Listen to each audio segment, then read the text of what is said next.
Okay, so he was born in Liverpool, England. So he rose to stardom as part of the Beatles. And that's his claim to fame.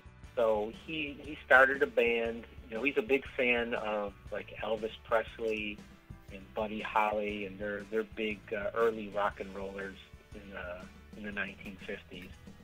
And him and his buddies, they want to be rock and roll stars just like Elvis Presley was. So he starts a band. He's like 16 years old, and he starts a band called the Quarrymen. And I think it was named after the school that he went to, the Quarry or something like that. Anyway, shortly after, he's in this band and he meets Paul McCartney. So he doesn't start the Beatles right away. He starts a band with some other guys. He meets Paul McCartney. Paul McCartney introduces him to George Harrison, who was the third member of the Beatles band. And then they had a bunch of drummers, and then they had a drummer for a while they were, when they first started out. And later on, they dumped that drummer and they got Ringo Starr. So then that's how the Beatles came to be. Then they start playing clubs and gigs, around town. And they play this place called the Cavern Club in Liverpool. And in walks Brian Epstein. He ends up being their manager.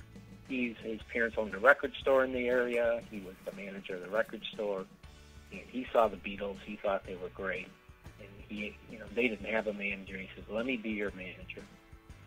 So that's around 1961.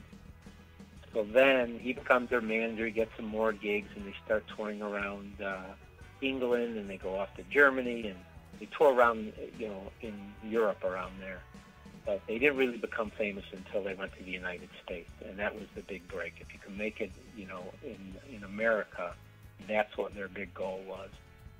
So Brian Epstein, because they were becoming so popular in England and around Europe, Brian Epstein got the attention of Ed Sullivan, and Ed Sullivan had a variety show. And there is no variety shows on TV right now, so I'm trying to think what that would be like. It's almost like maybe America's Got Talent, except the Ed Sullivan. So the Ed Sullivan show is a variety show they'd have on comedians, or they'd have on singers, or musical groups, or magicians, and so I guess it would be kind of like that. But he gets them onto Ed Sullivan, and everybody watches Ed Sullivan in America. It's like one of the most popular TV shows on Sunday night. His biggest impact on society was when he was part of the Beatles, because right when they became famous around 1964, it was a nice distraction from all the issues in society at that time. President Kennedy just got assassinated like a couple years before. The Vietnam War was just starting. There's all these issues with race relations. So the Beatles were like a great distraction, and their music made people feel real good. The other impact on society was a nightmare for parents because, back then, parents just heard loud music and long hair, and they thought the Beatles were a horrible influence on their kids. So it impacted society like that. Which when you listen to the Beatles music and look at their long hair back in 1964, it's nothing compared to what, today would be like. It would be so tame, in 2016 versus, but in 1964 it was horrible for parents.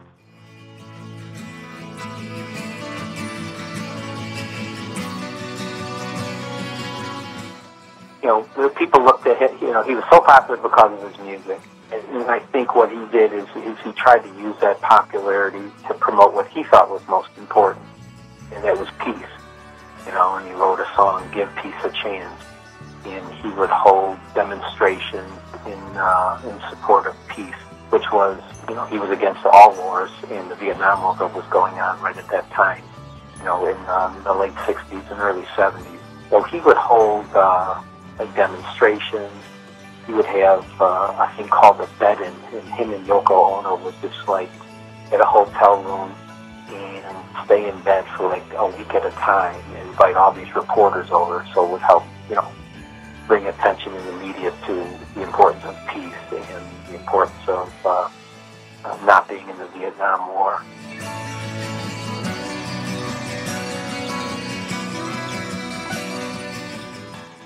Well, at the beginning, he was more the leader of the Beatles, because it was his band. He put it together.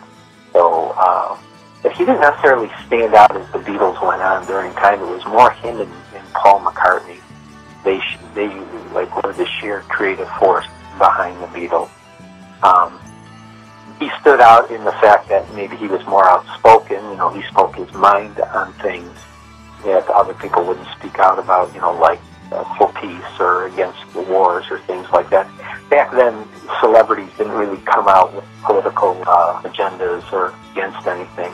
And he would speak his mind. There was a time when he was given an interview, and he said that the Beatles were more popular than Jesus. And it was taken out of context, but he was trying to say that, kids of today, and this is in the late 1960s, kids of today are more interested in the Beatles than they are in Christianity and religion. He was just speaking his mind, but it created a firestorm in America because, people just heard that John Lennon said that the Beatles are more popular than Jesus, and that's sacrilege. And that touched off a firestorm in the South. They were like burning Beatle albums, and there was protests against the Beatles and so on. So he kind of stood out just because he spoke his mind and so on, more than the others would.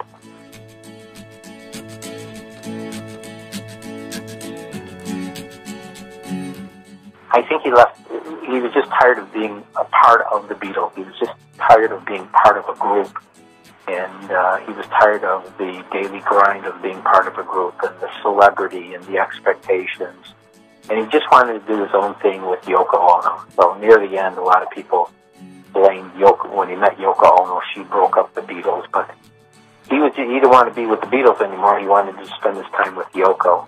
And so I don't think it was just Yoko. I think he was just tired of being part of that group and all that celebrity. I think at the beginning he wanted to become famous when he's in his early 20s when he's a teenager.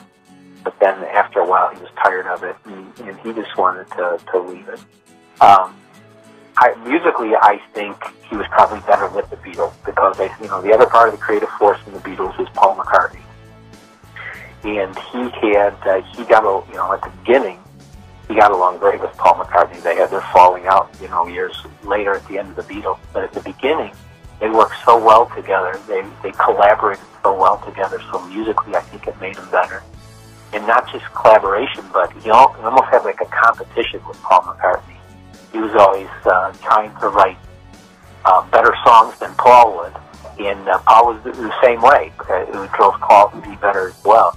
Paul was trying to outdo John, and they were trying to outdo each other and keep writing better songs than the other guy. And then when they would collaborate together, they would, probably write their best songs together.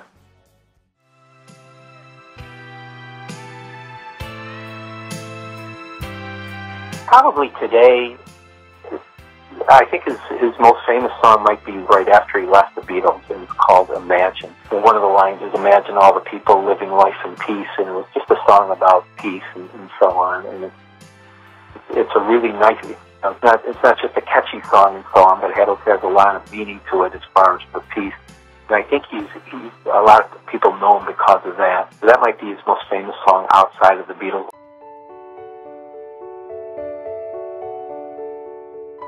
The guy who assassinated him was he was crazy. He was like an unstable type of guy, Mark David Chapman. And he was just, and from everything that I've read, he was a big admirer of John Lennon, who ended up being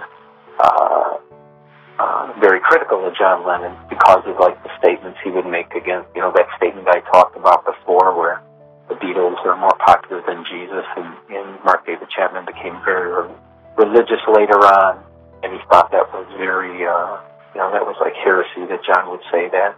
He was just an unstable, I think it was an isolated event, where he was just unstable.